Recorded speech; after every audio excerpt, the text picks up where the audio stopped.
Embassy were all ready to proceed, so yes, that's fine. Okay, continue. Hello everyone, exciting. My name is Ras Samira and I am the chair of Council of Museum Israel. I'm very happy to be here and open this beautiful and impressive project, Museum Restart, built by experts from United States and Israel, and deal with the changes in global changes and goals following the global epidemic COVID-19 in the world of museums. The series is a collaboration of ICO Israel in partnership with the USA Embassy and the Smithsonian institution, so I'm very exciting.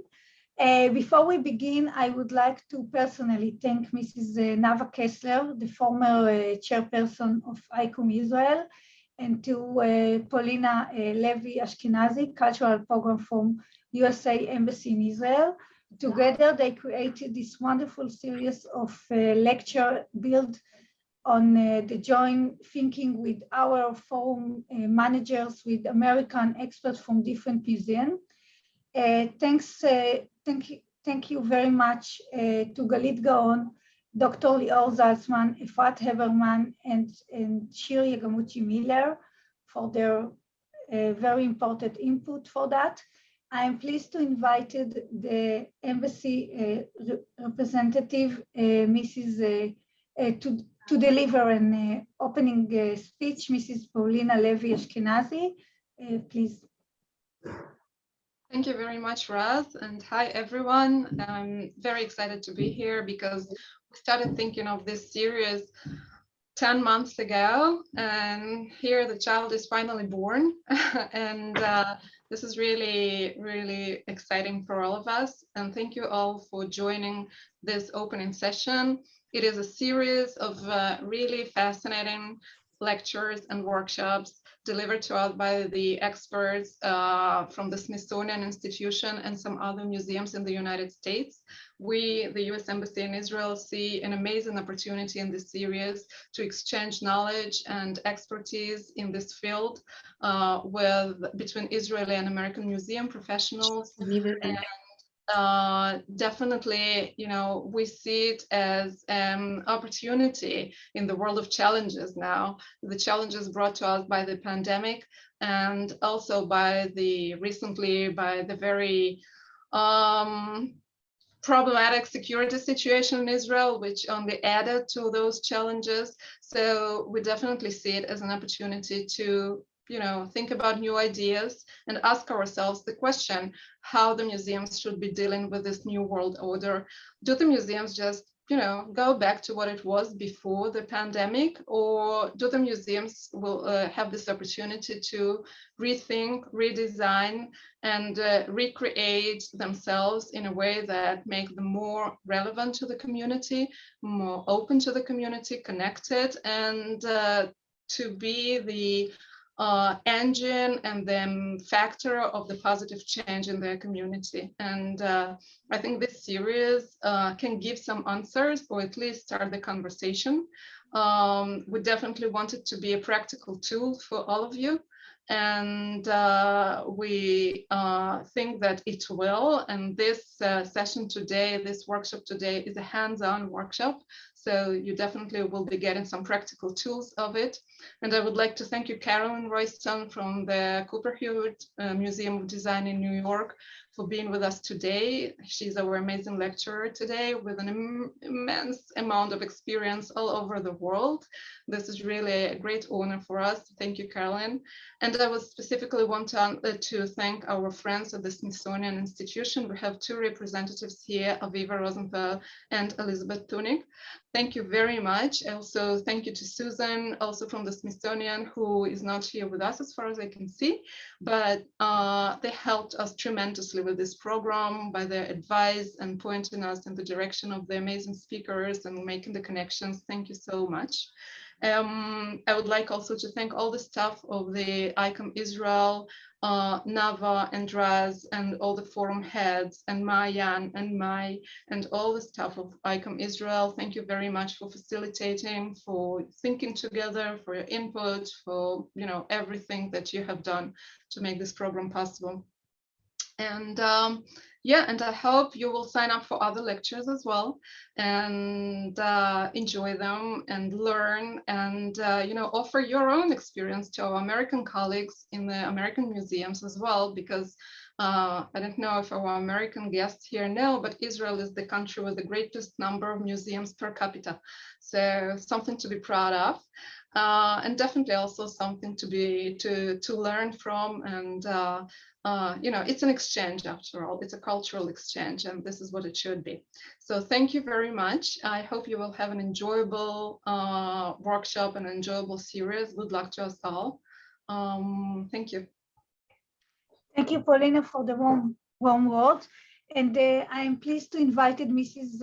Aviva Rosenthal, Director of International Relationship at the Smithsonian Museum, to speak. And again, thank you, Viva, for being a major part of this project.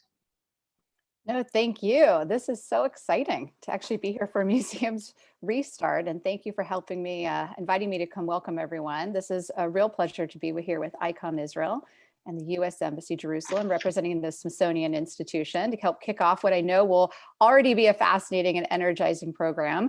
You're very lucky to have Caroline be the first speaker. I can tell you that you're in for a real treat. I also want to let you know that for me personally, this is just really exciting for me to come speak to you all. Israeli museums are a formative part of my youth, actually. I still remember being 8 or 9, going to the children's wing of the Israel Museum, making mosaics as a kid. I know that that was truly a groundbreaking concept at the time. I think that children's wing has probably been open since the 1960s. And I think it was really one of the forerunners in learning about children's education in museums. So that was really exciting for me as a child. But as you guys know, dialogues that encourage the advancement and exchange of learning are very much at the core of what Smithsonian does. In fact, our Smithsonian mission is and always has been the increase and diffusion of knowledge. The Smithsonian has been a globally facing organization since our founding in 1846, which of course for Americans sounds like a long time ago, for Israelis, not so much. But we have been active in over 100 countries each year. For those on the call that are not familiar with the Smithsonian, we are considered basically the national museums of the United States. We are actually 19 separate museums. We have the National Zoo, 9 global research centers that span diverse disciplines and topics. And we have a responsibility to engage on those pressing global challenges of our time, from climate change to public health, from economic disparities to issues of diversity, equity, access, and inclusion, the solutions to which require an international vision and perspective. As an institution, we have much to share with and learn from colleagues around the world as we tackle these challenges together. Our museums confront contemporary topics related to culture and science, but they also investigate history and the past, seeking to understand how humans and nature have shaped and been shaped by one another. We can't do that without understanding the diverse perspectives of colleagues worldwide. Working with and through partners is critical to achieving the global impact we aim to have. You know, as an example of diversity of our topics, which I'm sure you all experience, I'll just tell you about our museums are reopening. We have a couple of new exhibitions coming up, which kind of show that diversity of subject matter.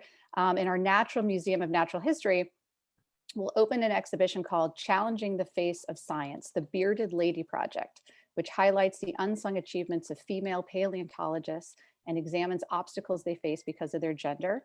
In August, the National Portrait Gallery will open Hung Lu, Portraits of Promised Lands, which examines a Chinese-American artist whose work exemplifies the stories of those who have historically been invisible or unheard. Challenging accepted histories has become an important concept for us at the Smithsonian, and in many ways, the pandemic has forced us to do that in ways big and small. Being large and experienced didn't necessarily mean we had been preparing for a pandemic. Like many museums, new challenges emerged that required thoughtful response. For the Smithsonian, we took the opportunity to carefully and critically think about not only how we engage with our publics in terms of content and format, but also how we operated internally. I'm sure many of you have experienced the same thing. Both through necessity and creativity, Smithsonian's response to the pandemic helped us stay relevant at a critical time and helped us think about how to improve for the future. Our digital resources and programs thrived, and content for people of all ages was both developed but also pushed out in new ways. But we made some critical internal changes as well. We actually invested in a timed ticketing system. And for us, this was actually rather radical because the Smithsonian is completely free and drop-in. We don't have tickets. So this was very new for us to have to switch to that kind of a system. We worried that it would keep visitors away, but we're already seeing the benefit of having more information about who's coming and who's not, so that we can be a more inclusive organization. And while digital outreach was obviously central to staying relevant during the museum's closure, we also acknowledged that there is a digital divide, and digital inequities forced us to consider how to reach the broadest range possible of American students. One of those results was that we actually did a print collaboration with USA Today, which allowed the Smithsonian to distribute a free at-home summer learning guide for K through 8th grade learners, featuring bilingual English and Spanish content. It was called Summer Road Trip. This was last summer, and it was a 40-page print activity guide that used the Smithsonian's collections to take young learners on a summer road trip of discovery through hands-on activities and puzzles and games. We've actually now repeated that print concept a couple of times. Ultimately, in true resourceful museum fashion, we acknowledged that the COVID-19 crisis presented the Smithsonian with an imperative and an opportunity. How do we learn from the crisis, change to adapt to the new normal, and emerge as a better organization? In 2020, when we were figuring out how to reopen safely the first time, now we're opening again, second time, hopefully the last time, our Smithsonian secretary said, "At a time of pain, we need institutions that remind us of beauty. At a time of divisiveness, we need museums to remind us we've been through this before." So I leave you with that. I hope you guys have an incredible program. Really looking forward to learning from you all as we share what we're doing here at the Smithsonian. And hopefully you'll all end this whole session energized and ready to help museums restart. Thank you guys so much for having us at the Smithsonian here with you. Thank you very much, Aviva, for your wonderful things and what you said.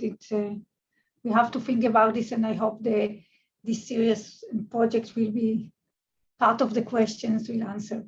And finally, I'm happy to invite Carolina Royston, the Chief Experience Officer at the Copper-Highlight Smithsonian Museum in New York, to start the first part of 2 meetings, End of Work. Thank you all again, and good luck to all.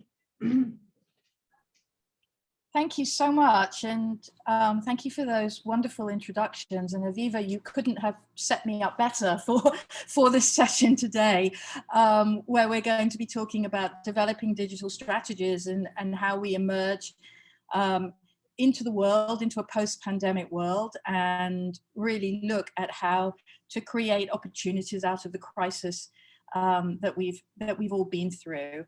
I just first of all want to say hello to everybody and to thank you all for signing up today, and also to the following session in a few weeks.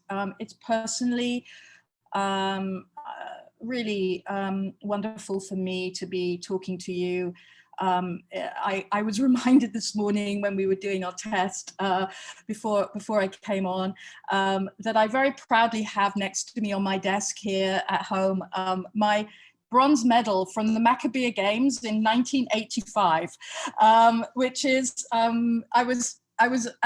I was a very small child then, let's just say that. But I won it for golf, and as you can probably tell from my accent, I'm actually British, and I was representing Great Britain in those games, and it was a really wonderful experience that I still look back on very, very fondly today, and feel very connected to Israel, and so it really is a personal honor for me to be speaking with you today. So thank you so much for inviting me and for signing up. So I'm going to share my screen now so that we can get started. I think 1 minute, yes. בינתיים אני רק אבקש מכולם לפתוח מצלמות, כי זה לא נעים לדבר עם מצלמות שחורות. אוקיי. Caroline, you can try it now. Oh, okay. Perfect. Thank you. Great. Can you see my screen? Yes. Yes. Excellent. Okay. So I'm just now hopefully going into full screen mode. There we go. Great.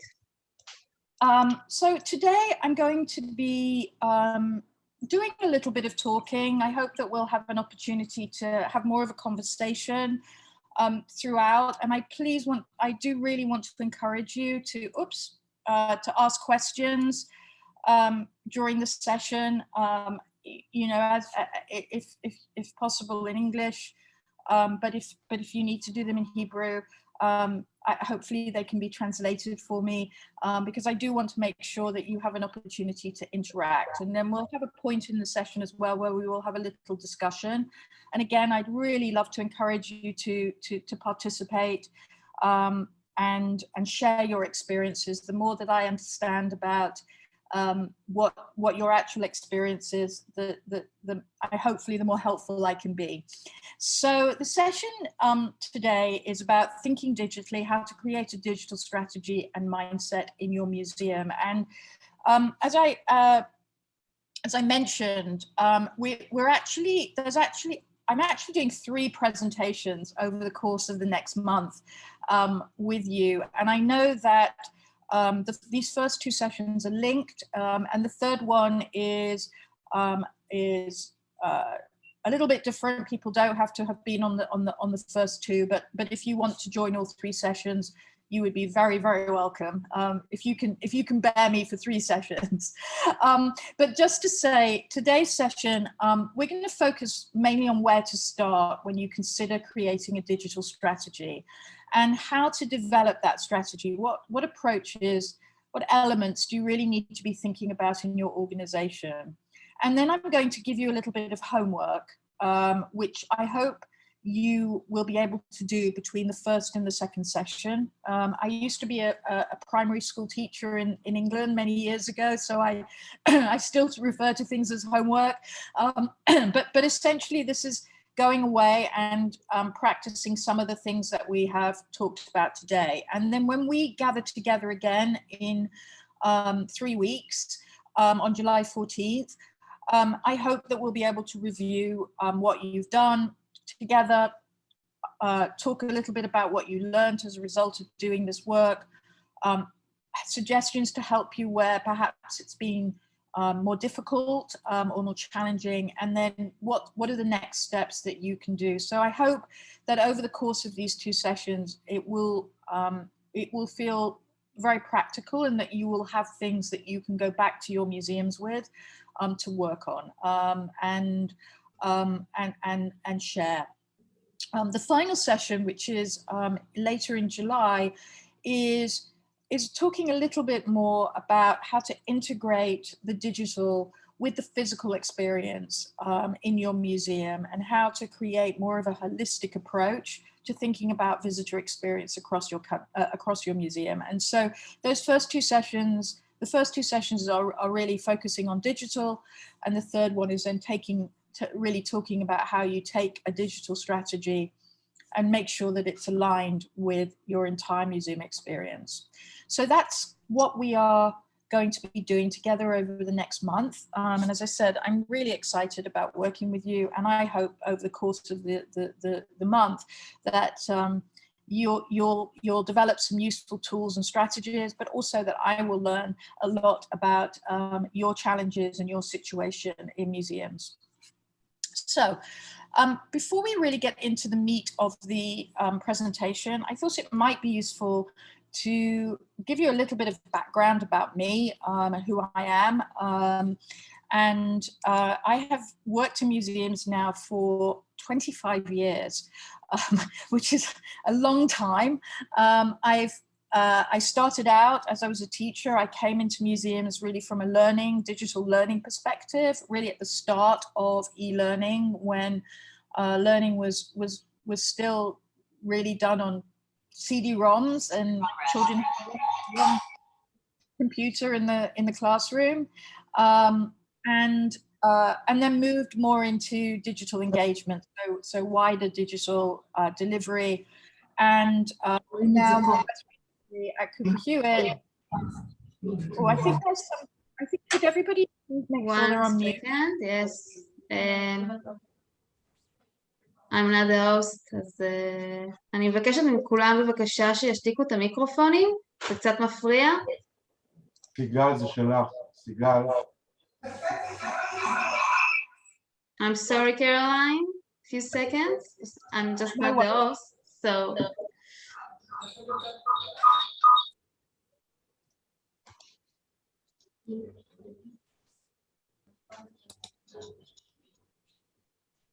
One minute. Okay. You can continue now. Sorry.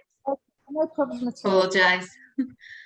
No problem. And most recently at the Cooper-Hewitt Smithsonian Design Museum, where I'm Chief Experience Officer, I'm looking more broadly at museum experience, so not just the digital. And I'll talk more about that in a minute.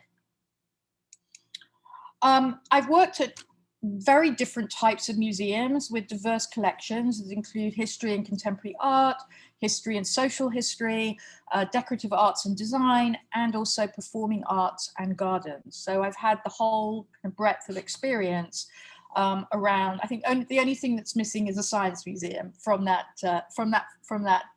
deck of cards.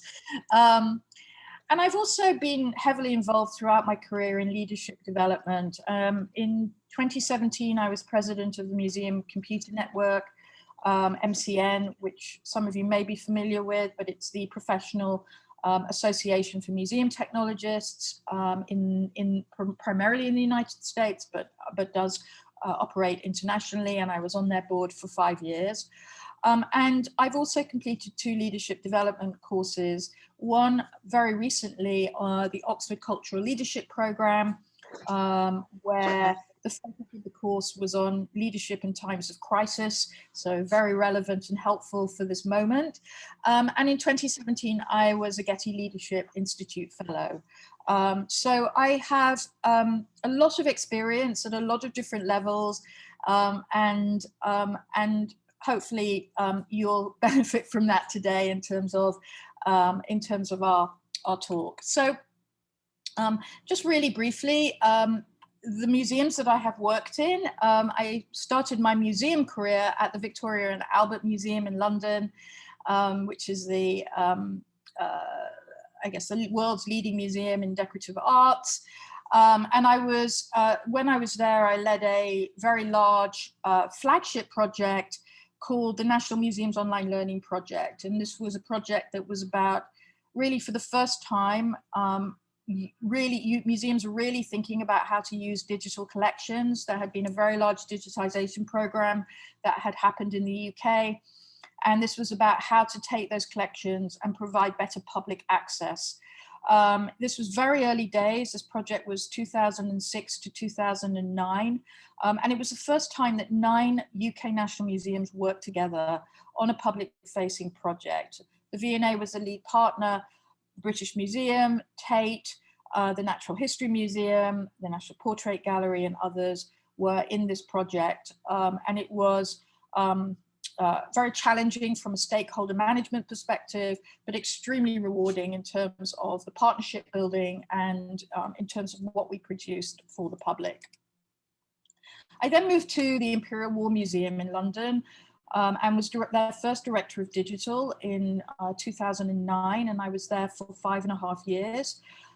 This is an incredible museum. For those of you that don't know it, it is 5 sites that include the flagship site in South London, Imperial War Museum, London. The Churchill War Rooms, which sit underneath the Treasury building, and sort of left as a moment in time from when Churchill was stationed there during the Second World War. HMS Belfast, which is a battleship that is one of the few remaining ships from left from D-Day. an IWM Duxford, which is a working airfield and the largest European aviation museum. And then a fifth museum, IWM North, designed by Daniel Libeskind and opened in 2000, which is a sort of general museum around conflict. And the incredible thing about the Imperial War Museum is that despite the name of the title, which is possibly one of the worst names in in museums that exist today, it's got Imperial War in its title, which is not terribly welcoming for people. It is actually a social history museum, and the museum itself centers on the impact of war on people's lives. It's a social history museum, and so really understanding the very best of life and the very worst of life, and how we tell those stories about the impact both for people that have served and continue to serve in theatres of war, as well as people on the home front and other nations that are impacted. So it's an incredible museum with an incredible collection that is actually contemporary. The museum was founded during the First World War in 1917, and so it has a very modern collection, which from a digital perspective really enables you to utilize the collection in ways to tell incredible, compelling stories to help people to understand the impact of war and conflict on their lives. Quite differently, I was a consultant for a while, and then I moved to America, where I actually had grown up and went back to after a 30-year gap. And I moved to Boston to the Isabella Stewart Gardner Museum, which again is a pretty incredible museum, a jewel in the crown for the United States. It's small, but has probably the finest historic art collection in the United States. Every piece painting is really a jewel. And the museum was founded by Isabella Stewart Gardner, who was a philanthropist at the turn of the late 19th, early 20th century. She only collected for 10 years. She was collecting at the same time as some very heavyweight industrialists like Rockefeller and Guggenheim's and Andrew Carnegie, but she was wily and very clever and really managed to amass this incredible collection. She built this museum and actually lived in it on this top floor. And it has the most incredible atrium at the center of the museum, absolutely beautiful, with a glass ceiling that she helped to architect, and a living collection in the gardens. The collection that you see here, the gardens that you see here, are changed 7 times over the course of the year, seasonal changes, and all of the gallery windows face into the atrium. So it's a feature really throughout the whole museum experience. The atrium itself is an absolute wow moment, and is a place of real serenity. And the museum, she curated the museum herself. And when she died, she stipulated in her will that nothing could change in the museum. And if anything changed without permission from the Attorney General in Massachusetts, that the museum would shut down and the entire collection would go to the Harvard University. So it is also a moment in time. And so one of the challenges with this museum is how to remain relevant and resonant. If somebody comes and says, you know, well, I was there 10 years ago, why would I visit? Nothing's changed. So a very different kind of visitor experience to sort of bring it into the present and to work with a permanent collection that doesn't change, how to bring new stories, new learning, new interpretation around the museum. And this is a really great example of the quirkiness and the eccentricity of Mrs. Gardner, in that this is a painting by John Singer Sargent, and she has placed this in an alcove, which you can't really see, but it's surrounded by Mexican murals from a church. It has Chinese sculpture at the base, and there are no labels. So the entire museum is really, for her, was about personal meaning making. What does it mean to me if I'm standing in front of an object? how do I interpret that? And it would be different for me than it would be for all of you. And so again, a very challenging visitor experience, because for some visitors, they love that. They love to be able to stand in front of objects and have make their own meaning making, their own interpretation. And for others, it's very frustrating because their learning style is, I want to know what this painting is. I want to know about the painter. I want to know about the media. Tell me why are Mexican murals surrounding this painting? Why has she chosen to do this? And she never wrote anything down, so we don't actually know why she did some of the eccentricities that she did, but it's kind of fascinating and a feature of the museum. And this is the other huge feature of this museum. It is a museum that has got, to this day, the largest art heist in the United States. In 1993, the museum was the victim of a heist that only lasted 20 minutes. But in that 20 minutes, they took 13 of the masterpieces, including a Vermeer, of which he only painted 38 paintings in his entire career, a Rembrandt, a Turner, and some other incredible masterpieces. They've never been found. There is a $10 million reward still out with the FBI. And the museum has left the empty frames on the wall as a reminder of those paintings and the hope that they will come home one day. So an incredible story to go with the whole mythology of this museum, and a reason that people visit. They'll come into the museum and they'll say, where are the empty frames? So again, you know, how do you build that story, that interpretation into the fabric of the museum? So, and then finally, bringing you up to date with today, this is the Cooper-Hewitt Smithsonian Design Museum, another incredible building, the home of Andrew Carnegie, the industrialist. It's a mansion, literally, that is on Fifth Avenue and is in an area of New York called Museum Mile. So 2 blocks down, you have the Guggenheim Museum, a block over. On the other side, you have the Jewish Museum. You also have the Met 3 or 4 blocks down, and the Museum of New York. So it's as well as several other prominent museums, the Neue Gallery, etc. So it's a real tourist area. It's a place where people will come and maybe do several museums in one day. They will stumble across the Cooper-Hewitt. Perhaps it's not as well known as some of its bigger neighbors, but it is America's National Design Museum, and has an important collection spanning many centuries. The museum was closed in 2012 and reopened in 2014 after a major renovation. It's a beautiful, beautiful building that is the architecture and the design of the building is one of the main attractions of the museum, and the galleries themselves are very magnificent.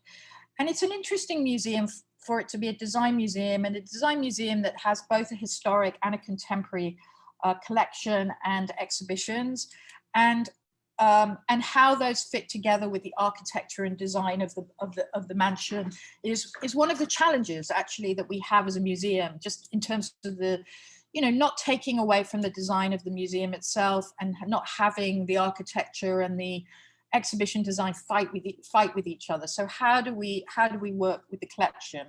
And also, interestingly, in 2014, the museum reopened with an enormous amount of technology. And that technology, some of you may know about, included these very large digital tables, which are positioned throughout the museum, and the pen, which is the interpretive tool that was given out to all visitors who purchased a ticket.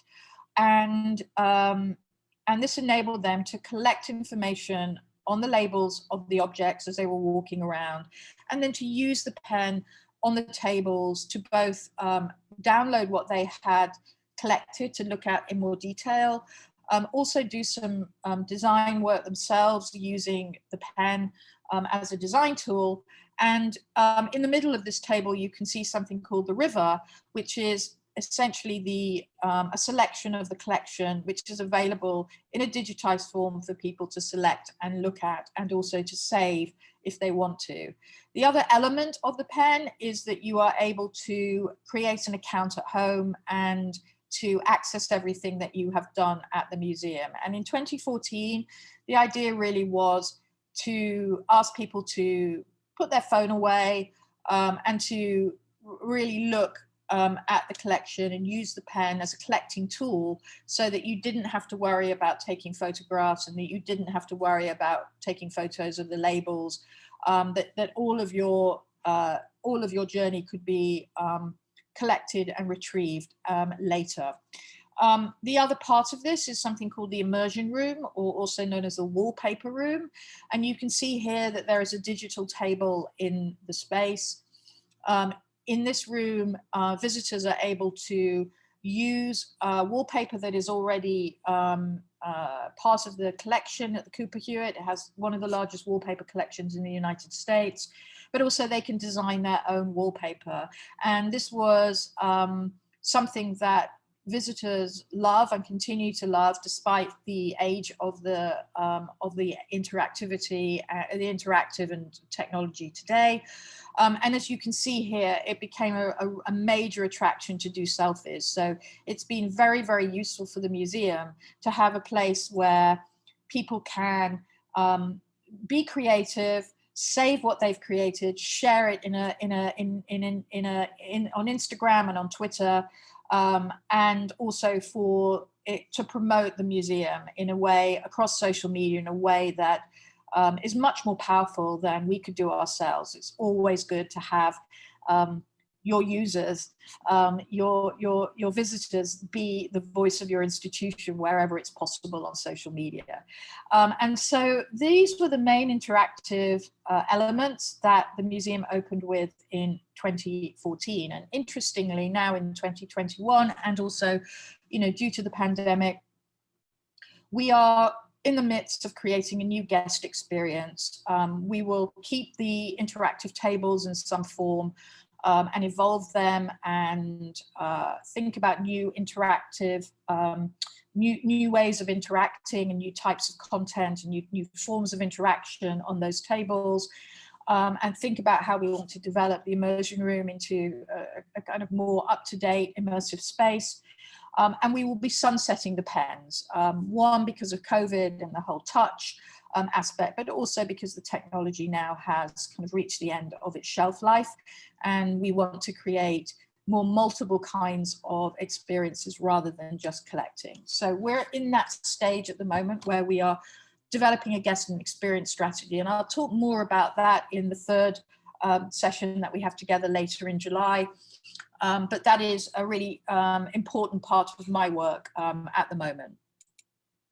So I just wanted to give you a sense of where we are today, and also just a little bit about my background and my experience.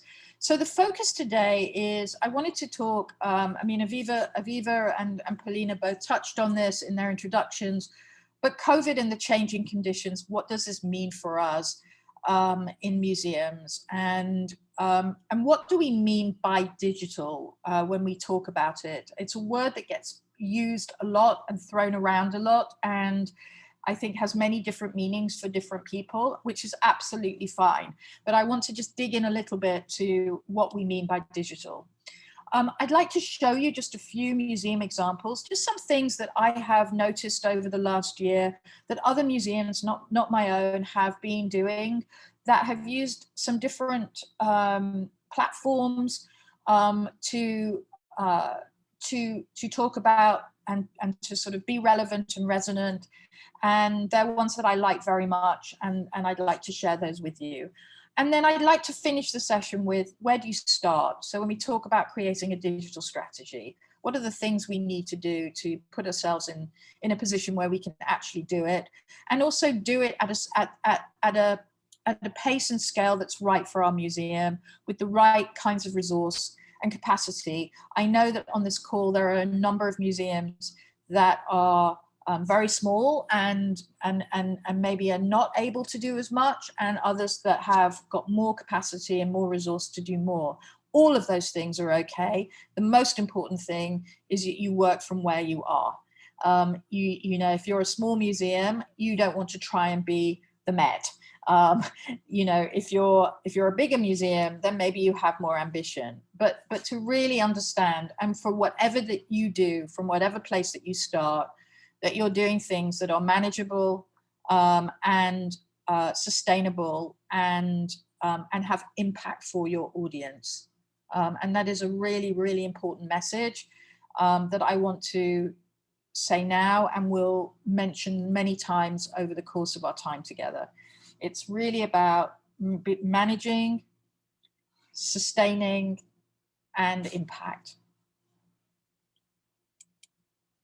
So let's just talk for a moment about the impact of COVID and the changing conditions. I think you'll all be familiar with these things. Nothing will be new here, but I think it's interesting to just restate. The world changed overnight, literally, and we closed our doors. Cooper-Hewitt closed its doors on March 13th, 2020. We only just reopened on June 10th, 2021. Unlike some other Smithsonian units, we did not reopen. New York was the epicenter of the pandemic at the beginning of the crisis. We were in a very severe lockdown.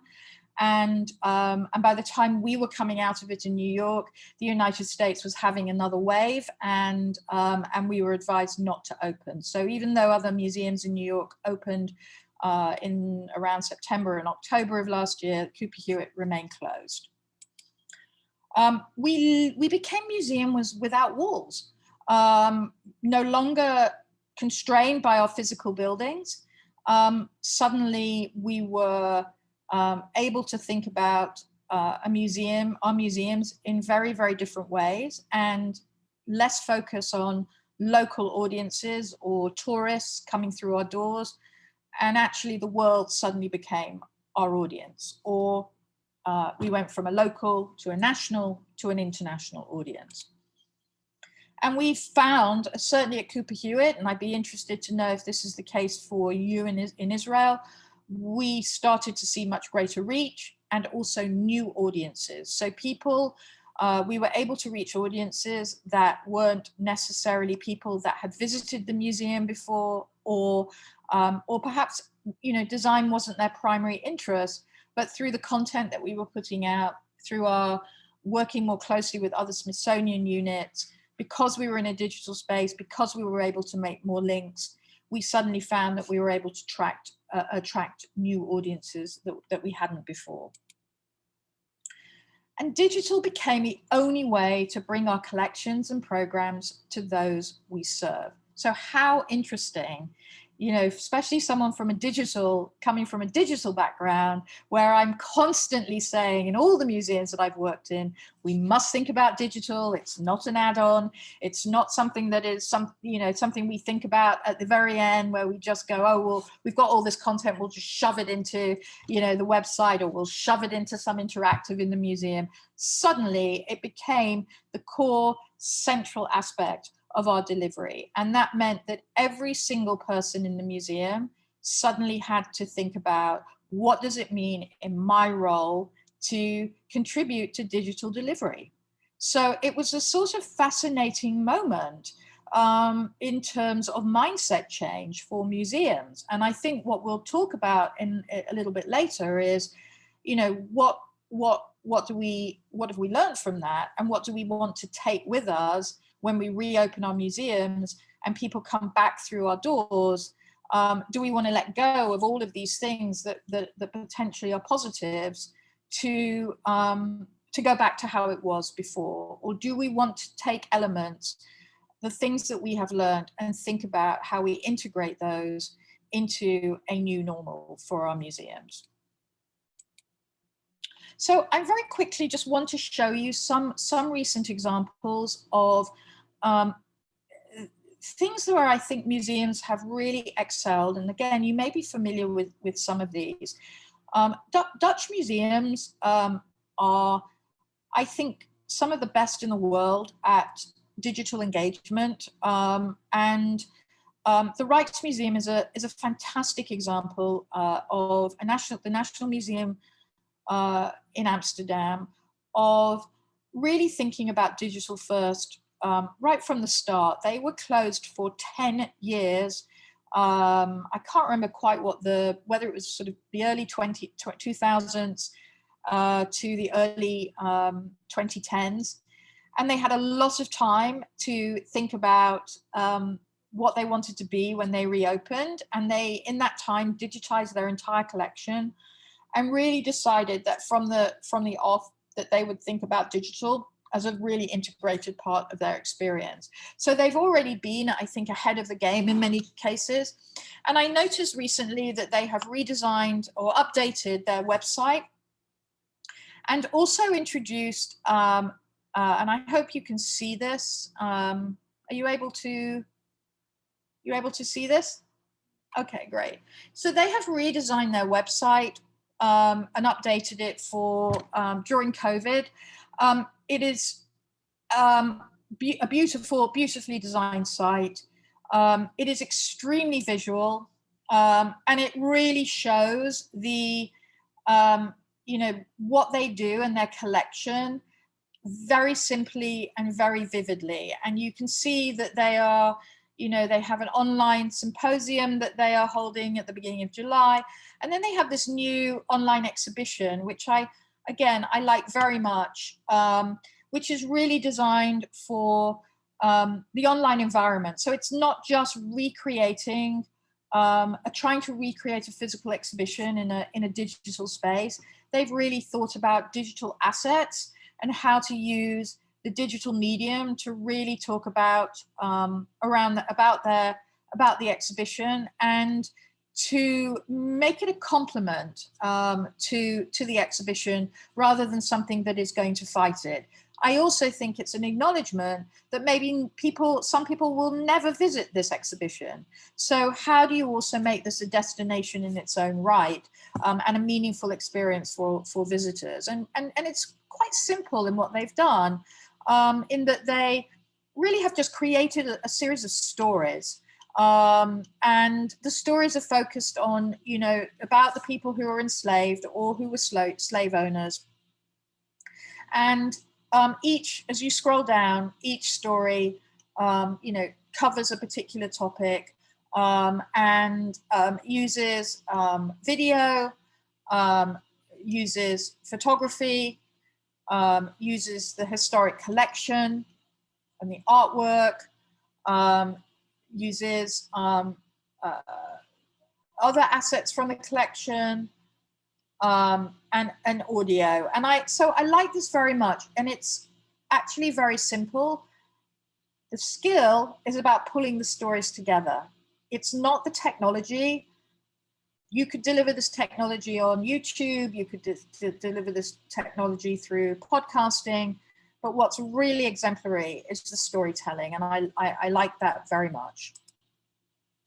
So just going back now, the Mauritshuis is another Dutch museum. It's a small historic house museum, not hugely digital, but during COVID, they very quickly pivoted to creating a virtual tour. And in this virtual tour, they offer two avenues. One is a free exploration where you can just go and look at the collection yourself, and imagine yourself in this sort of 360 walking around the museum. And in the other... Welcome. My name is Martina Gosselink and I'm director of the Mauritshuis. Mm-hmm. We've made this virtual tour of the Mauritshuis for you. Whether you are a regular visitor or someone who's never been to the museum before, in this digital environment you can see all of our paintings up close and get the feeling that you have the 17th century city palace to yourself. So we don't have time to, it's actually really, really great. And again, I highly recommend that you look at it. Again, it's the storytelling that is what's so great about this. This is a different example from the Met. They create something called primers, And these primers are designed to support people, scaffold a museum visit, an exhibition. But again, during COVID, when people weren't visiting, they created these primers for people to experience the exhibitions that they weren't able to see because the museum was closed. This is Alice Neal, which is, she's an artist with a large retrospective exhibition on at the Met at the moment. And again, it's the storytelling and highlighting the collection and using the collection in new ways that augment and add value to the exhibition, but are also something that really sits on its own and enables people to experience the exhibition in its own right without ever being able to visit. So again, they've used video. This is from primary sources that they have in their collection about the artist and in her own words. And then it's just a kind of background story, you know, to Alice Neal and her growing up in a small town in Pennsylvania and moving to New York. Streetscapes, giving people an example of what it was like to be in New York at the time that Alice Neal moved there to today's world of New York, and in the 70s when she was prolific. And then talks a bit more about New York and her impressions of New York and why she loved it. And then shows some of the places that she lived, and then so on and so forth. And then you start to see about her, the people that she painted, about her networks, etc., and about her life. So it's really giving you a really complete picture of this artist that you can see would be great to look at before you visit, but also is great on its own out of interest to learn about the artist. The next one I want to show you is from the Frick Museum, which is also one of our neighbors in New York. And they did something quite wonderful during COVID. They were closed and they ran a Friday evening series called Cocktails with a Curator. And they did this on YouTube. So they used their YouTube site to create a series every Friday with their curators that focused on one painting in their collection. And again, you know, like the Gardener, they have a magnificent historic collection. And their curators would spend 20 minutes doing an in-depth storytelling around their painting. And at the same time, they created a cocktail for you to drink on a Friday night as you're sitting watching this. At its height, it received over 1 million views and became something that was really talked about and sort of viral. And the great thing about this is that they used to run a late nights when they were open, a late nights at the Frick, where they would get maybe a maximum of 200 to 300 people in the museum because that was their capacity, and have a kind of late night where they would do something like this, and a curator would talk about a show, either an exhibition or talk about a specific piece of artwork, and there would be cocktails served at the event. And suddenly they were now getting tens of thousands of people listening to essentially a similar program, but they were now reaching the world rather than a local and fairly elite New York audience. And I think this is a great example of how COVID has changed, provided an opportunity to broaden the audience and to extend the reach. And also using a simple platform like YouTube that where most museums have some presence on today, but using it in a way that really created an event and a reason to be there. And finally, the last thing I want to show is actually a resource. This is from MCM, the Museum Computer Network, which is the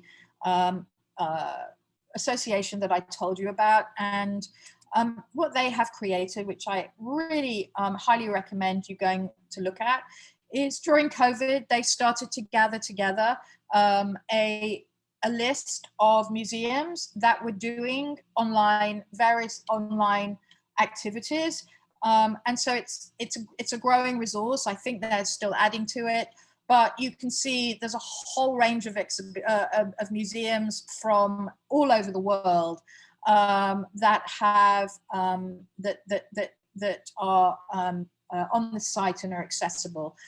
Really great for just for some research. Really great for ideas. You know, the other thing I want to say to you is you don't have to come up with a creative, no one has ever thought of this idea before. We all borrow, we all learn, we all build on other people's experiences. And, you know, you work with what you have, what's special about your museum, what your assets are, what your jewels are, and look at what other people have done. So the Frick is a great example of that, you know, how to use a YouTube channel effectively, or the Moritz House, if I wanted to create a virtual exhibition, here's how I might want to consider doing it, and use those examples and build on them. So I'll make this presentation available, by the way, to ICOM afterwards, so you can have access to these links and my slides. So I just wanted to really give you just a very quick, I could have shown you 100 different other things that I have liked over the last year, but as someone in your position, I am looking all the time at what other museums are doing and learning, and I'm hoping that other museums are also learning from what we're doing. And there is some very good practice out there that really is on a range of budgets and experience. So I wanted to just spend a few minutes now. I don't know if I can get out of this and go back to the screen. I'd love to just ask you the question very briefly, because we only have a few minutes. If people would just like to share some of the things that they have tried over the course of the last year, in their digital, virtually, and if you could just describe briefly what you have done and what you've learned from that, I'd be super interested to get an idea. So you can raise your hand on Zoom. If you click on reactions, there is you'll see something called raise hand come up. And that's a really helpful way for me, because I can't see all of you, just to see who is here and available. I think Caroline, did you raise your hand initially? Caroline Shapiro? Yes. Hi. I'm here from the Tower of David Museum, and we started a whole renewal program of renewing the museum during the time that we were closed, and we felt that we had this huge secret that we weren't being able to tell anyone, and we wanted to be able to bring people in. We ended up creating a series of webinars, but using a lot of video material so that people could really feel that they were seeing what was going on, meeting the people that were working on site. So it was more of a virtual encounter rather than a virtual tour. Mm-hmm. Great, thank you. And was that something that you really did as a result of COVID, or was it something that you had planned and thought about before? 100% in response to the borders in Israel, as you may well know, were closed and still are, in fact, for individual visitors that just want to get on a plane and visit. And we needed to find a way to be able to bring people really into the walls of the museum. And we were excited to be able to share the content. And we also felt that we're very, we did it with our friends, but we've also done it through different avenues as well, and have been asked as a result to do that for more people. Fantastic. That's a great story. Thank you so much for sharing. Anybody else want to share something that they have done? Don't be shy. Anybody else? Anybody? It could be a very small thing. Yes, I can see a hand raised there. Oh, no, I can see clapping. I can see clapping. Thank you. Hi, Yael from the Bible Lands Museum. We actually have an international program that we started, I think, 4 years ago, where we do tours of the museum via Zoom. It used to be via, I think we did it through WhatsApp video beforehand, which was horrible. And then we transferred into Zoom. So when the pandemic hit, we were sort of already had one step ahead as far as having the know-how, and we offered it to schools in Israel, obviously being able to offer it to people further away from us.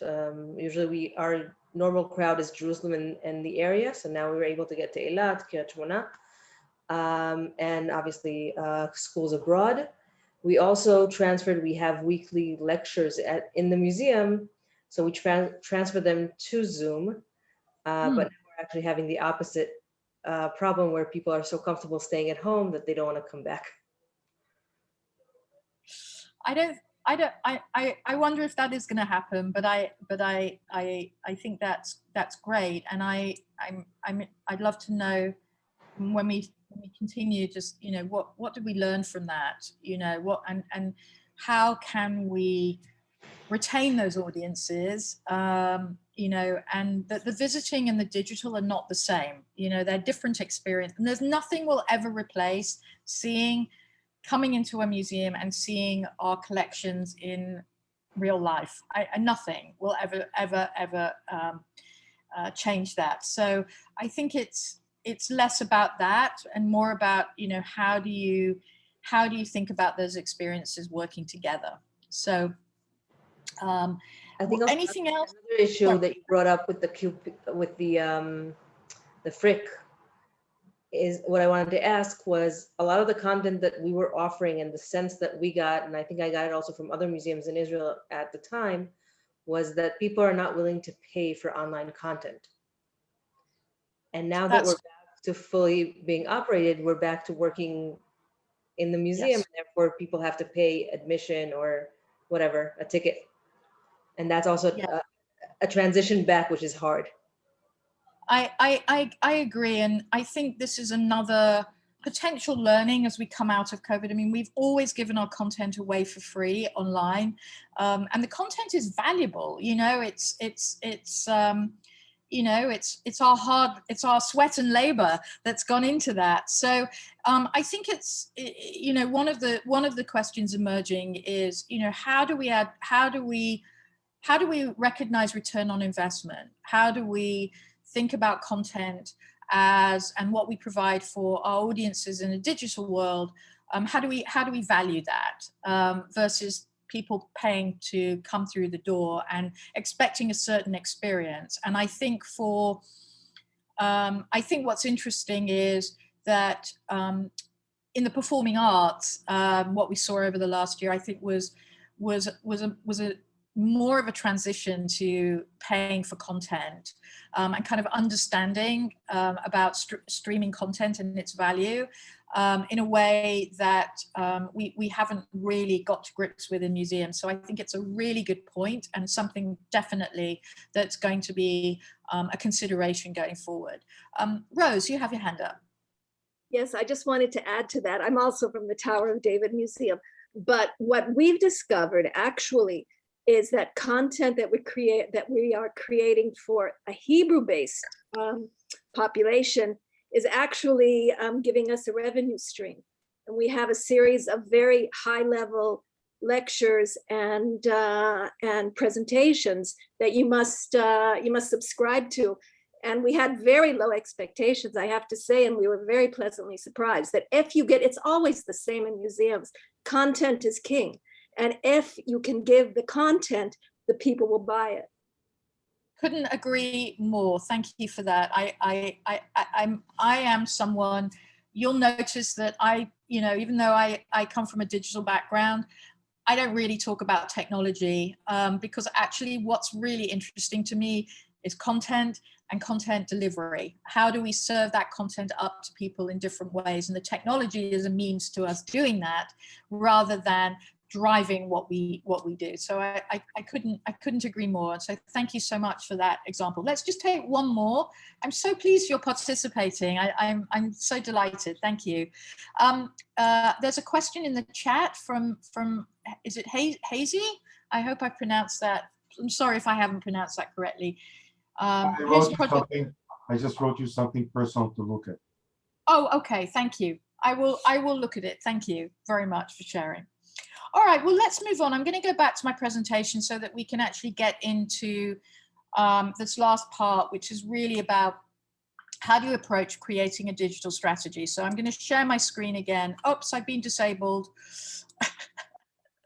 So 1 second, that's weird, about a minute. It's okay.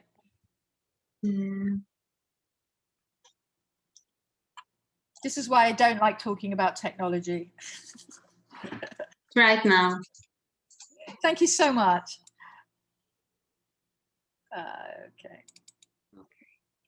Okay. So let's move on now. So just very briefly, I mean, this is again, this is from during last year, a company in the US called Net, who do audience evaluation and a kind of cultural and brand strategy agency called the Placa Cohen, did some research around, what were they learning about museum and audience behaviors while our museums were closed. And I just think it's interesting, I just pulled out a few things here, which is, that 81% of people wanted to do something creative during the pandemic and turned to different types of creative outlets for helping to kind of satisfy that need. We started to see more digital interactions, which we know, and for museums, it tended to be around, if there was pre-COVID recorded performances that museums made available, if it was live stream performances, online activities for kids, online classes or workshops for continuous learning, or podcasts. Audiences were really turning to these different mediums really during the crisis. And that we basically became a virtual gateway into our museums. And what we noticed, or what they noticed in their study, that there was a huge percentage of people who were visiting various institutions across the United States virtually that had never visited physically. So really starting to see this interesting growth in audiences.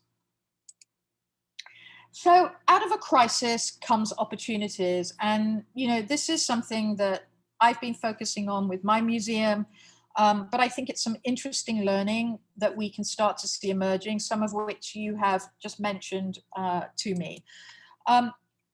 It really has been a chance to pause and reflect on everything that we do as a museum. Is this what we should be doing now in this moment of crisis? I mean, in the United States, there was a triple crisis: the pandemic, social injustice around the George Floyd murder and the social unrest, the political situation with Donald Trump, and the financial impact of the pandemic. So we were dealing with multiple crises over the course of the year. It really gave us an opportunity to say, are we still doing what's important? Is this what our audiences need? Should we be thinking about something else? It offered an opportunity for us to introduce new ways of working. So suddenly, as a closed museum, we were all working virtually. So what does this mean in terms of the way that we work? We introduced a number of new online tools at Cooper-Hewitt that have enabled us to work together more effectively. We found more cross-disciplinary working, less silos. It's been easier to meet. I'm able to do this, even though I'm sitting in my apartment in New York, even though I'd love to be there with you in Israel. But it has enabled really really new modes of working and new ways of thinking. It has been an opportunity and it has exposed the digital confidence and skills of our staff. So you know, you would expect the people that have some kind of digital responsibility, you know, they have had an enormous amount of pressure, an enormous burden has been placed on their shoulders as they've suddenly become critical to the mission of the museum. But what about everyone else? So we've had this opportunity to really reflect on, you know, what are the skills that a curator needs in a modern day world? What are the skills that our advancement and fundraising people need? What are the skills that our educators need? And to really look at the levels of literacy around digital in our museums and how can we build up those skills and that confidence? And I think this has been a universal question for museums. And I know in the UK, for example, there's been an enormous amount of work done funded by the government to promote digital literacy and building digital confidence so that our museums are better prepared for the world that we are living in today. How do we become more relevant and resonant? So again, this coming back to this question of pausing and reflecting.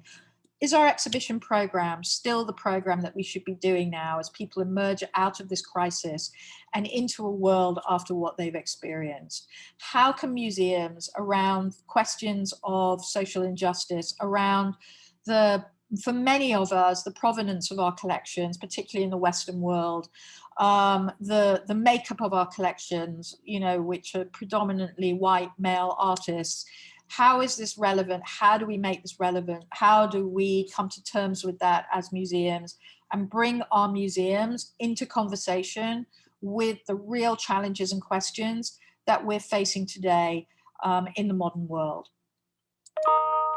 And how do we continue to serve remote audiences? So those audiences that you have, some of you have described, that you have started to engage, started to develop, even after we open our doors. And how do we create equitable physical and virtual experiences so we don't lose those audiences that have chosen to engage with us in a virtual space from those audiences that still want to come through the door? So again, what is an equitable? And by that, I mean, you know, some of those examples that I've shown you where they are destinations in their own right, but they do not replace the on-site experience. Again, I would argue these are new skills, new ways of thinking, new ways of interpreting and telling storytelling. And we, I think, as museum professionals, need to really understand the importance of this, you know, and that will be different for different organizations. But also then, if we are going to serve remote and physical audiences, what do we need to do? How do we need to change in the way that we work, in the way that we build our skills, in the way that we approach our programs and content and services? So really interesting questions. I see all of these as opportunities for museums. They all pose challenges, but they're all potentially opportunities. And I'm personally very excited by this. So how do you develop your strategy? If you've got all of this kind of context that you're thinking about, how do you really think about developing a digital strategy in this world? And when I talk about digital strategy, and this is me, so this is my own view, but I see it absolutely as part of an integrated museum service and offer. So the physical, your building, your access in your building, the way that people move around your building, the way that people experience your exhibitions in the building is one part. The human part are your people, your staff, those people on the ground, the people that welcome your visitors, your docents that guide and show people around your museum, your guards, your security, everybody that is a human element in your museum experience is part of that integrated experience. And finally, the virtual digital experience. And the three have to work together, because if you think about a museum experience across an entire visitor journey, from the moment that people think about coming to your museum to perhaps when they come to your website to find out how to visit or buy a ticket, to when they come through your doors and actually encounter the museum and are welcomed at your admission desk, maybe go on a tour, maybe need signposting to the restrooms or where to go in the museum, the basic but important needs, to the maybe interactive elements of the visit, you know, using their own devices or using interactives in the museum, or the experience on the website, or your experience in social media. How do all those things fit together? Because across that visitor journey, people are going to want different things at different times and want those things served up in different ways. And the challenge for us is, how do we decide what is the best intervention at the right time with the right delivery? And so my job now as Chief Experience Officer at Cooper-Hewitt, rather than Director of Digital, is to think about all of those experiences together. So rather than, I think what we find often in museums, particularly bigger, medium to larger museums, is that people have very distinct roles. I do digital, I do, you know, I do exhibition design, I manage the admission desk and think about ticketing, I do membership. And very often we don't bring these things together to think about the overall and seamless experience that we should be offering for visitors, and what that means from a brand perspective when we talk about this. So what is a Cooper-Hewitt experience? You know, what is a Metropolitan Museum of Art experience? And those things will look very different for different museums, but really thinking about how these things fit together so that it feels like one experience for your visitors. And if you think about that really in a kind of graphic way, you know, and think specifically about digital, you can see how it fits into every area of our digital activity. And, you know, you may have different names for these things in your museum, but this is really about the kind of public-facing digital experience, your front and back of house, the skills that you need in order to be able to deliver this, the technology that you might need in order to be able to manage this, the systems, the processes, the ways in which you work, and the entire visitor experience. And what you see from this graphic is that digital permeates every area of the museum.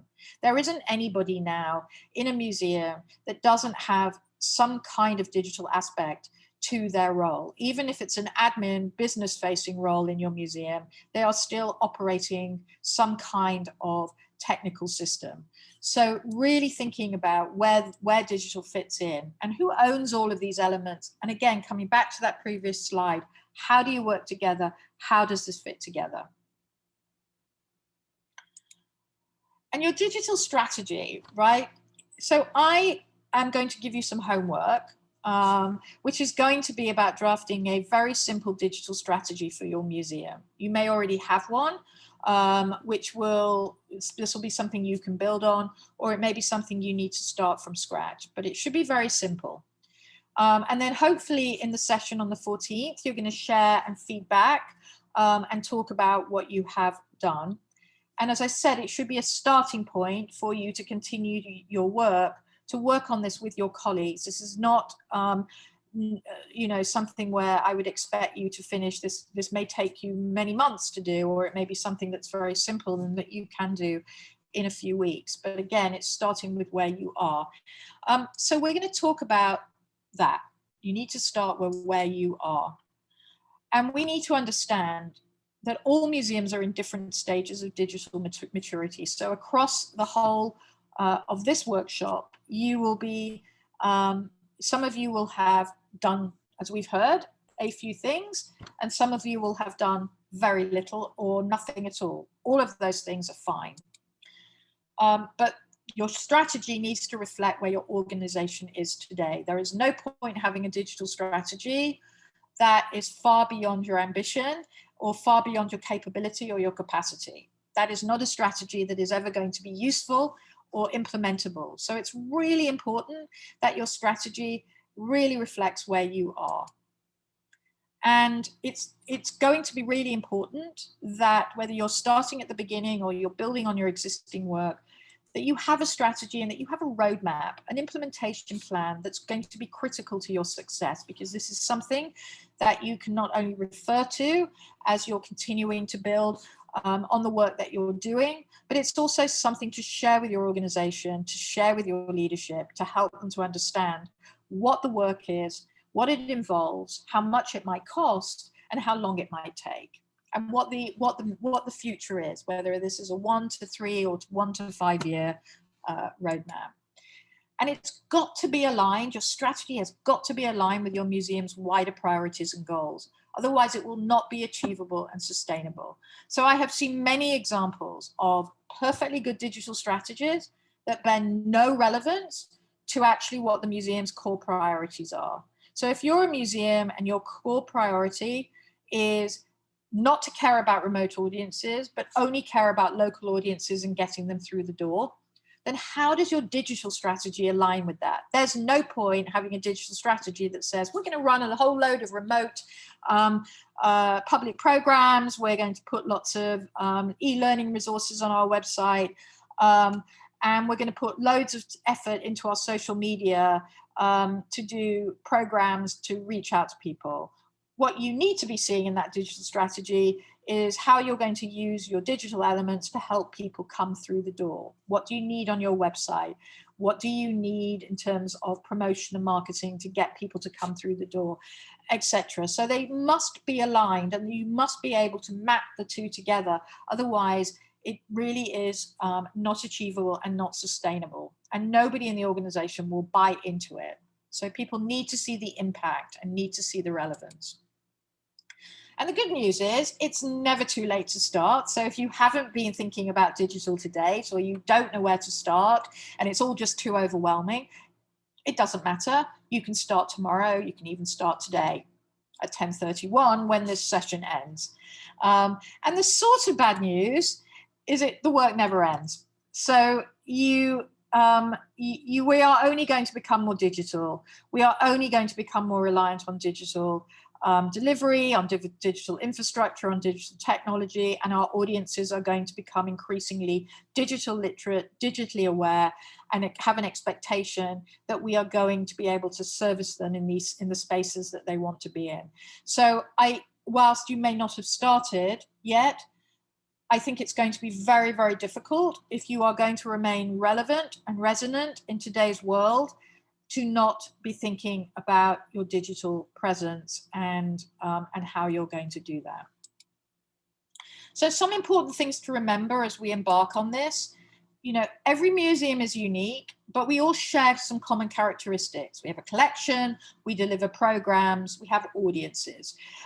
So again, you know, starting where you are, but understanding that we can learn from each other because we share some universal characteristics and some universal challenges. And therefore, based on that, to develop that approach that's appropriate for your capacity, your capability, and your budget.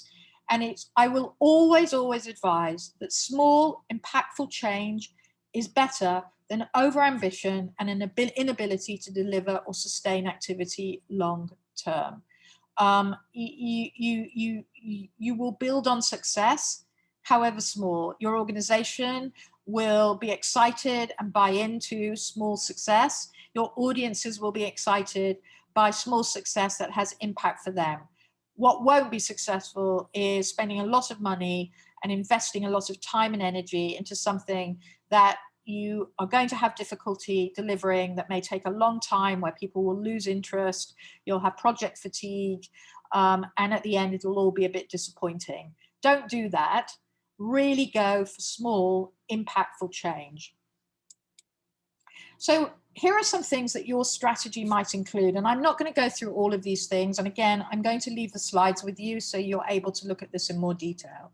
But a good museum digital strategy at the center, as I said, really needs to align with your organizational priorities and your digital vision. They need to line up and it needs to be coherent. And I would say that there are a number of elements that you might want to include or at least discuss as part of developing your strategy. And these range from your goals and your outcomes and your priorities, the resources that you need, the budgets that you might need, the timeframes that you might want to work in. What are the challenges? What's going to stop you? You know, and that could be anything from not having enough staff, not having the staff with the right skills, not having the budget, not having the technical infrastructure. These are all barriers which are completely understandable, very, very common, but they are your challenges. So how can you creatively think about how to overcome them? Are there some partnerships, excuse me, that you can think about developing that might help you with some of these challenges? Working with a university, working with consultants if you have budget, working with students, working with ICOM, working with other countries, organizations, or other museums. Are there partnerships that can help you? And how into your strategy can you build this idea, this mindset of continuous improvement? Because this work will never end, because these projects don't have natural endpoints, how do you begin to think about, you know, we do a little bit, we review what we've done, and we build on what we've done to improve. And that becomes part of our continuous way of working. This is not necessarily a natural way of working in museums, particularly when we talk about exhibitions, you know, where there's long-term planning and there is a clear beginning, middle, and end. What we're talking about here are tensions between digital delivery and digital planning, which often takes a much shorter amount of time than exhibition. So how do you build on this? And this is just a list, which I've just, of that graphic, which again, you can refer to. It's just in a simpler way or perhaps a more accessible way of accessing it. I would say that your strategy, if not including all of these elements in it, has at least touches on them and is part of your conversation and part of your thinking. So the homework that I'm going to ask you to do is, as I said, to draft a simple strategy for us to discuss on the July 14th. I'd like to encourage you, some of you are from, there are multiple of you from the same institution and some of you are on your own. What I'd like to encourage is that you work, if you are you have other colleagues in this session, that you work with them on this strategy. If you are working with, if there are colleagues from other museums that you know, but not necessarily from the same institution, I would encourage you to work together to help each other and to bounce ideas off each other. And perhaps if you are from the only person from your institution, but there are other museums in your locality, so perhaps, you know, or other museums with a similar kind of theme to you, so a history museum or a science museum or archaeological museum or whatever, that perhaps you try and link up with them, again, just to share ideas. But of course, you can also work on your own. I just find it really helpful to work in collaboration. And then what I hope is that you will draft something that has some of the elements that we've just mentioned, and that you'll share what you've done and at the next session, and we can talk about the learning and we can talk about the challenges and how perhaps you might support each other as a community going forward.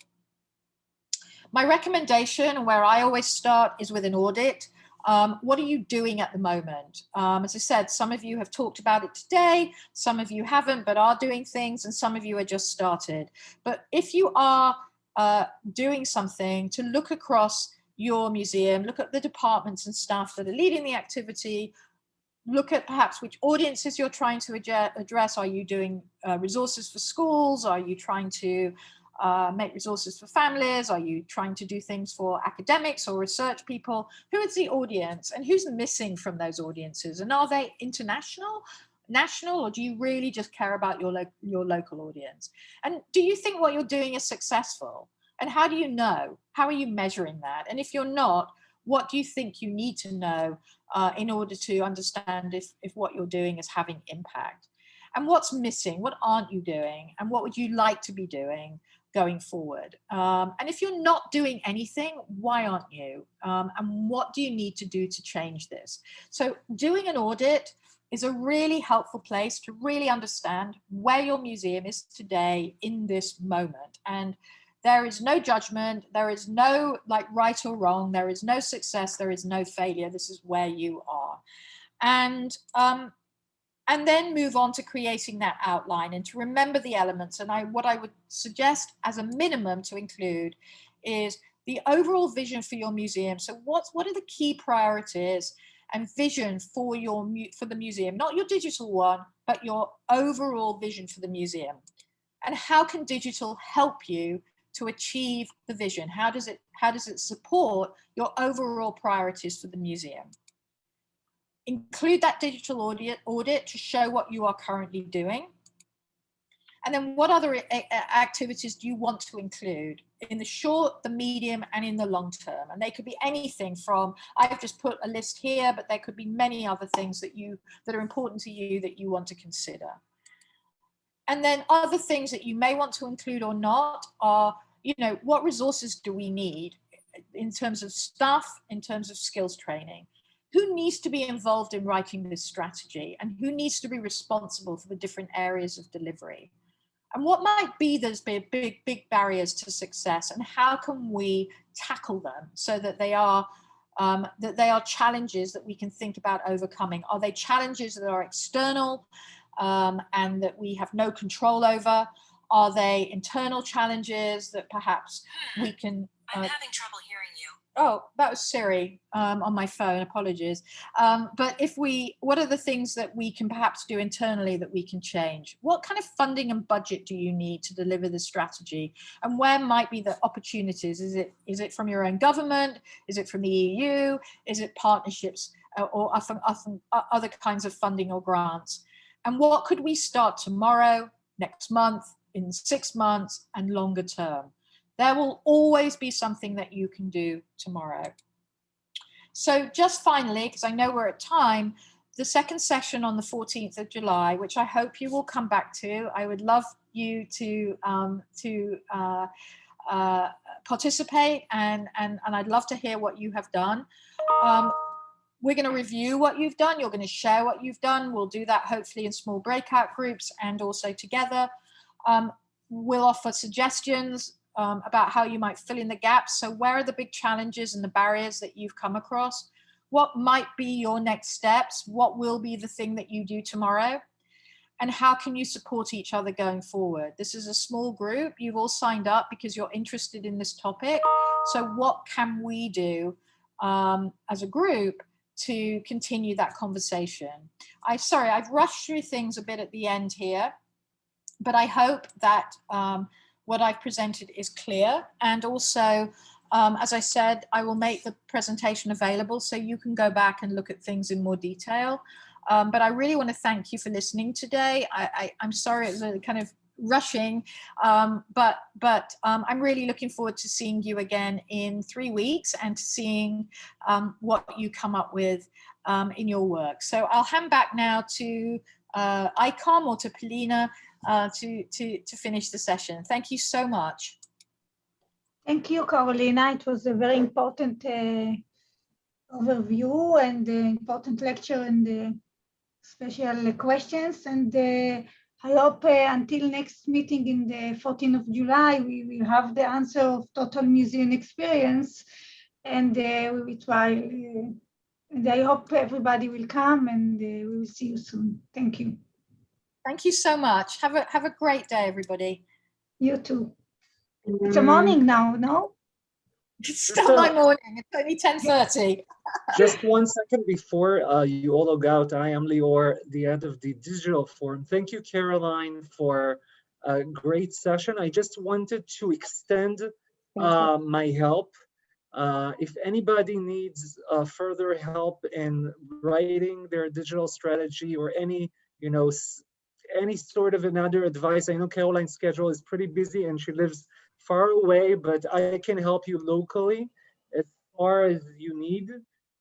So feel free to write and use, we have a digital@icom email that I can add to the chat in a second. Lior, I'm sorry, maybe you can say it in loudly.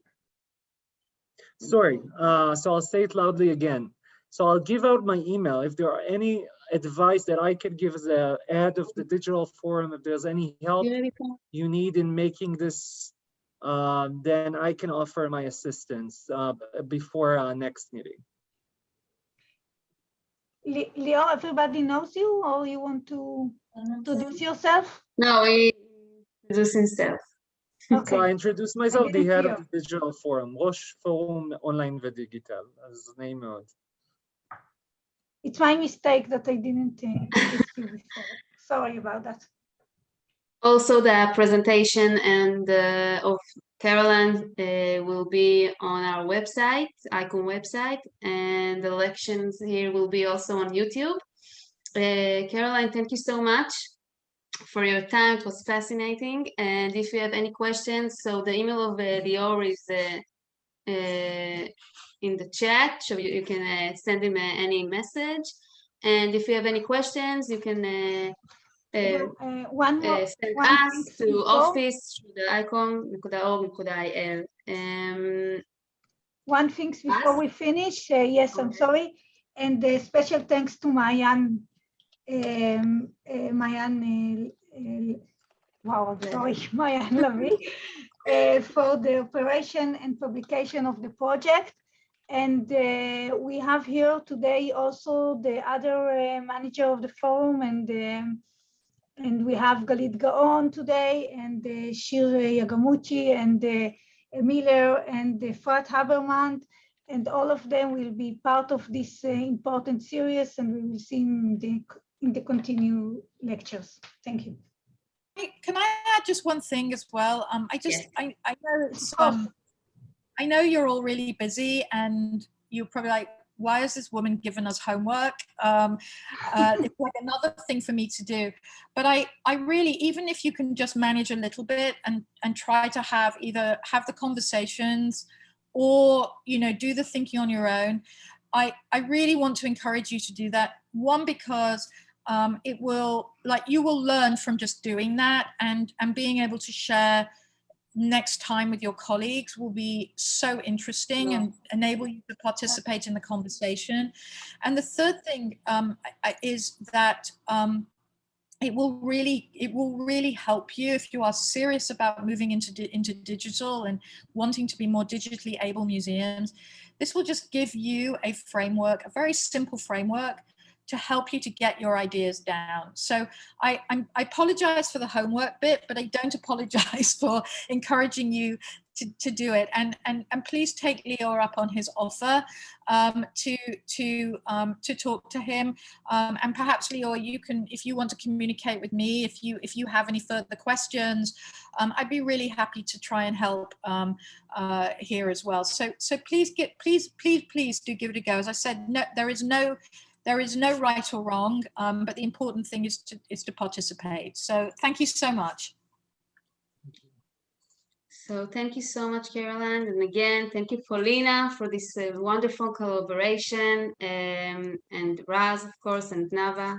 And I hope to see you all on our next session. אז תודה לכולם, להתראות, תמשיכו לעקוב אחרינו, וביי ביי, everyone. Bye. Shalom. Shalom. Shalom.